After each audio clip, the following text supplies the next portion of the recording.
মাই god, এইরকম দাঁত চেপে আপনি যদি একটা লিপ লাইনার আর হচ্ছে একটা লিপস্টিক দিয়ে আপনার ঠোঁটটাকে সেট করেন, আপনি পেয়ে যাবেন একদম ঠোঁট মোটা।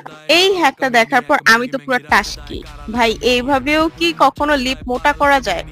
চলুন দেখে নেই যে এই একটা লিপ লাইনার একটা লিপস্টিক দিয়ে কি কখনো আপনার ঠোঁটটাকে প্লাম্পি এবং মোটা করা কিভাবে সম্ভব, চলুন দেখে নেই। আমি আমার লিপ লাইনারটা দিয়ে আমার ঠোঁটটাকে ভালো করে কভার করছি এবং ঠোঁটের বাইরেও একটু লিপ লাইনার দিয়ে কভার করে নিচ্ছি যাতে আমার ঠোঁটটা একটু মোটা লাগে, যেমনটা ভিডিওতে দেখলাম। উইদাউট সার্জারি আপনি যদি এরকম হ্যাক ট্রাই করে একদম ঠোঁটটাকে মোটা করতে পারেন, ইটস ভেরি গুড, তাই না? তো এখন আমার লিপ লাইনার দেওয়া শেষ। এখন হচ্ছে আমি একটু ভেতরে আমার ঠোঁটে কভার করার জন্য একটা সেম টাইপেরই লিপস্টিক অ্যাপ্লাই করে নেব। এখন আমার অ্যাপ্লাই করা শেষ, নাও হচ্ছে টেস্টের পালা। তো 1 2 3, আমার